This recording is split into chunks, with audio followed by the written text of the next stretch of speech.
Up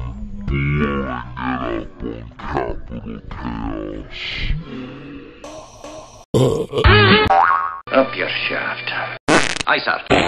Hi, this is AmbPirate. I am here with Fallujah, who is performing this evening at Boardwalk in Sacramento, California. We're very pleased to have you guys. So I know that you started out around 2007. When you started, what was the goal? What did you guys want to accomplish with your music? To be completely honest, it was like, it wasn't not serious, but it wasn't exactly serious either. It was kind of just like we wanted to play shows, and it wasn't really like we had any expectations at all. That it was kind of, I don't know.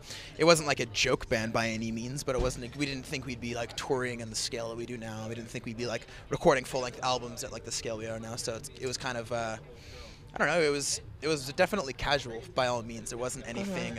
We weren't taking it too seriously, seeing as we were all around 15 years old when we started. So. All right. So now here we are in 2011. Are you guys where you want to be, or what are your plans? Yeah, I mean, it's the whole general experience of Fallujah was a lot different than we imagined, I'd say. It wasn't exactly that we didn't expect to be able to, you know, like I said, tour one day and like, you know, write an album. It was more so like the whole thing happened way different than we thought it would, and we were like writing music that was definitely different than we thought we would. Okay. So yeah, I couldn't say if we've accomplished the same goals we wanted to or not. It just kind of is what it is. Continue moving forward. So what is your message? What do you think that your music says to people? What do you want them to get conveyed from the music that you do? Well, you know, he writes most of the lyrics, but I know we're really interested in like pantheism, which is basically, you know, the unity of consciousness, and you know, we have on all of our album we have God is in your mind, and that's pretty much like the overall theme of the album, being that we're pretty much Matrix inspired, you know, like Prison for Your Mind song title. So, Very nice, very exactly. nice. I'd like to touch a little bit on the name. I know that it has to do with the goings-on over in Iran and Iraq. What made you guys decide to come up with that? Was it touching personal, or was it just in that moment it just seemed to make sense? Definitely made sense at the time. I mean, for us, like, we've all been relatively like politically aware even from a rather young age. So like politics and religion were even at a more adolescent stage, it was definitely an interest of ours. And so I think like with Fallujah, even though it is definitely kind of misrepresented as a name and definitely misinterpreted, we I don't know if we felt like it was kind of culturally relevant, especially for our generation, because like all of us grew up pretty much in the post 9/11 world, and most of our social development was occurring. And so Fallujah as a name, it was definitely like something that had like a deeper meaning that you can't just like tell someone what Fallujah means. Yes. People either immediately have like a, you know, what the fuck? Like, do you know what happened in Fallujah? No, kind we of. don't. It's just like. Does it piss people no off a little bit? Do some people get pissed about it because they don't understand? They pretend. It's more so they pretending pretend to get angry kind of thing. It's just like if you did like 2 seconds of research and just like clicked the info section on Facebook, you know, realize like, the name "dying fetus" is probably pretty offensive to a pregnant mother. You know what I mean? Yeah. It's one of those things where it's You're like missing the whole point here. yeah, Like, come on. It's like you can pretend to be angry about the name, but if you really do any kind of investigation into why the band is named Fallujah, you realize there's nothing really to be angry about. Well, I think it's catchy. So I know that you guys have been working on your music for several years, and tonight is your CD release.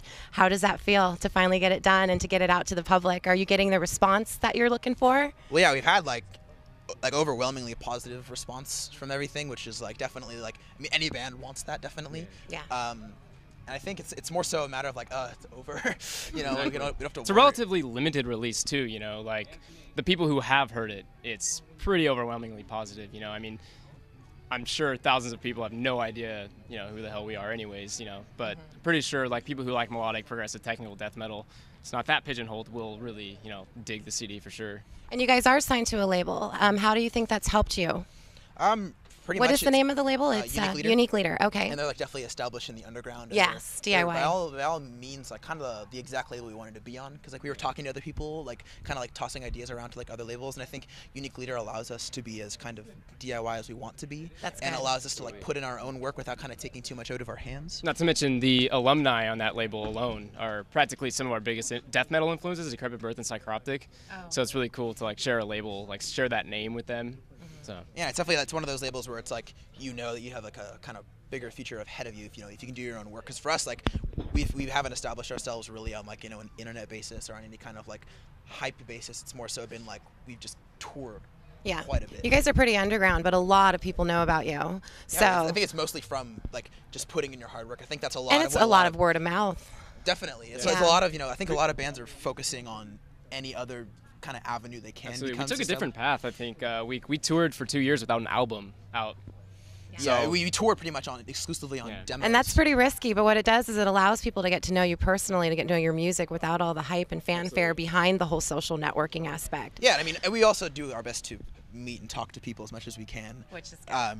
Even at any basis. I mean, like, some of the best friends we have period have been people that we've met on tour in various places. And so I think for us, like, we're a very social band, so we're not exactly, reclusive. So are you guys all from the Bay Area originally? I live in the Central Valley. Okay. Yeah, he's in Central Valley. Most of the other members are all from the East Bay, and I live in San Francisco. Okay. So how long have you been on tour this time? Well, we're not on tour right now. You're not on tour. This No, is just these a are, CD we're all, release? I mean, we're from NorCal, so these are pretty much just two CD release shows we did.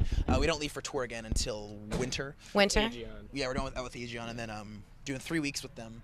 And yeah, it's pretty much been kind of, we're focusing on the release of the album between our last summer tour that we did, which was like a full U.S. And So are you going to be doing another full U.S. or just East Coast, West Coast thing? right now, it's kind of like, because we all attend like college and university, so our touring schedules kind of revolve around our school schedules. And so for us, we do whatever 3-day tours we can do. Very nice. On our own, and then we have breaks for school. And so like we're working on possibly a full U.S. for next summer, but we're trying to focus on Europe. Okay. Because we've done like the U.S. circuit like 8 times. We do a couple of weeks in between school, like every semester. So.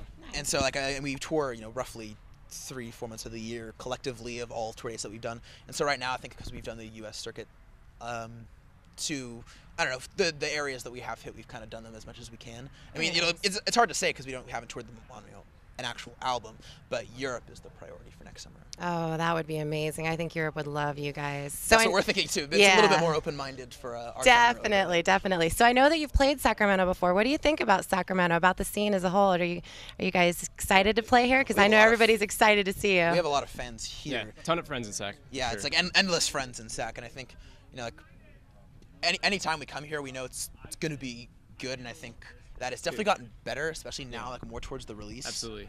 Like Kennedy Vale and Antioch Synopsis, and like even like Malevolent have like consistently, like shown us a good time out here. So yeah, those are really great guys. I've worked with all of them. They're awesome. So is there anything else that you guys would like to let your fans or friends know, or anybody that hasn't listened to you that if you're gonna question everything, and if you are gonna buy the album, buy it at a show. That's the best way. Don't pirate it. We don't make anything any other way. We can't play for you. Exactly. All right. Well, again, this is the AmbPirate. I want to thank you guys for taking the time to talk with me, and I look forward to seeing you. All right. Thank you very much.